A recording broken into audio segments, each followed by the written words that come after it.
Alright, listen up, man. If I don't get the chicken nuggets and the sculpture of the chicken wing in front of the lake, I will tell everybody at school not to vote you in for the school captain. Okay? I'm calling you from the Apple phone and it's expensive. So just do what I say. Welcome to One-to-One Kids Online, hosted by a selection of really cool leaders from One-to-One Kids. Join them so you can learn about the Bible and grow in your faith. Once again, welcome to One-to-One Kids Online. Oh, hi kids. There was no one on the phone, but I was practicing because, I'm gonna be famous. But being famous is gonna be a slow process. Do you remember my video from last week?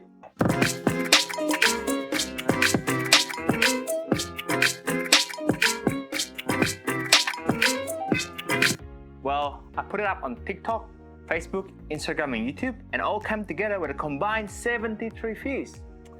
How cool is that? Now, with my newfound stardom, that means I'm gonna have to have not only the talk, but walk the walk. Means I need to learn how to act like a famous person. Let me think. What would a famous person do? Oh, how about moving the eyebrows and never blink? Very famous move. Or how about a famous laugh? How about talking about expensive things? Oh, whoa, excuse me, sir. Nice car. What do you do for a living? I work with computers. Oh, okay. Thanks, sir. Have a good day. See ya. Oh, hello, sir. Excuse me. Nice car. Nice car. What do you do for a living? I work in a cafe. Oh, that's cool, man. I feel like I've seen you before. Thanks. Bye. See ya. Or how about having a signature look? Now, every celebrity got a special look. Or how about having a bunch of followers? Followers is like a group of people that will support you because they like the idea or the person.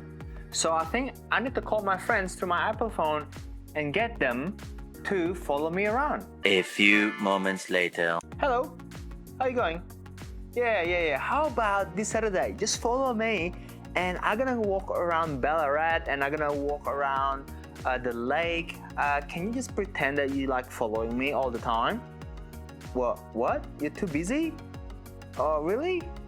Oh, that's a bummer. Okay, bye. I was expecting at least one friend to help me out, but looks like I don't have as many real friends as I thought. A few moments later. Hello. Hey, Kevin. Oh, hi, Andy. How are you going?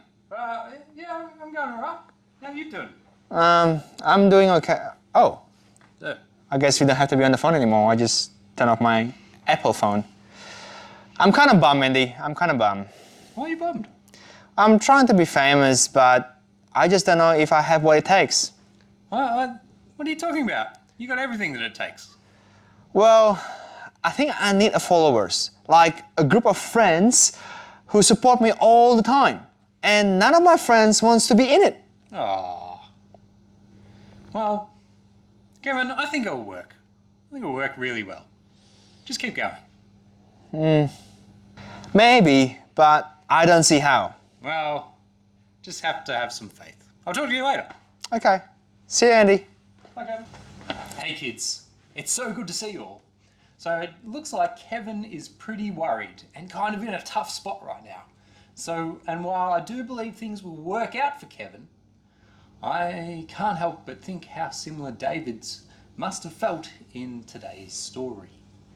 Except there's only one David, not two.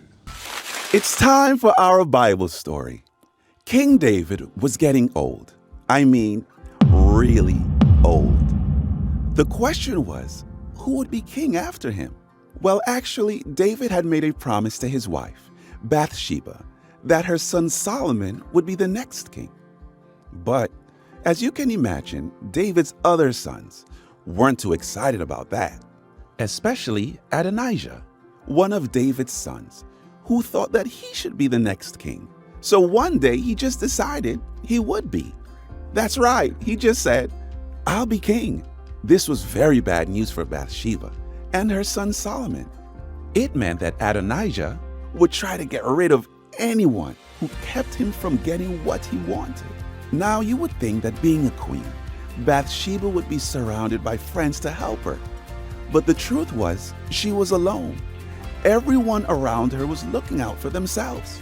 She badly needed a friend, so God sent her one. Nathan was a prophet of God. Remember him? He was the one from last week's story that made King David realize he had made a big mistake. Nathan came to Bathsheba and helped her in her time of loneliness.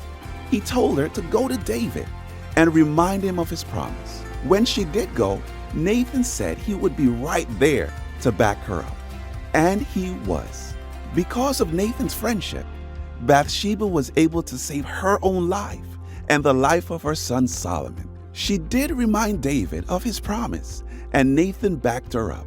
King David followed through with that promise, and Solomon indeed was crowned the king, not Adonijah. Life can feel lonely sometimes. Like Bathsheba, we can feel like everyone around us is looking out for themselves. But today's story reminds us, when we feel alone, God gives us friends. So kids, at the beginning of this story, David was alone and sick in the bed, far from being the strong and courageous warrior we are used to seeing. King David was alone, so alone they had to hire someone just to be with him and take care of him. But it was then when David felt the most lonely and helpless, God gave him people, friends. How amazing is that? Now what we're gonna do, we're gonna do an exercise. And we're gonna use this thing with a picture of spotlight, and what we're gonna do is to recognize our friends. Like sometimes it feels like we are in front of the spotlight and we forgot that our friends who supported us are actually still around us. They might not be right in the middle of the spotlight, but actually around us, supporting us so we can be in the spotlight. You see, on the front of the picture, I want you to draw a picture of yourself. On the back, I'm gonna ask you to draw a picture of your friends, family members who standing directly behind the spotlight. You see, our friends don't always get the recognition for being good friends to us. There are people who have been good friends to us all along, but we didn't know. How about we put them in the spotlight instead? How about we remember and be thankful to them and be thankful to God that God gave us good friends, even when we feel alone.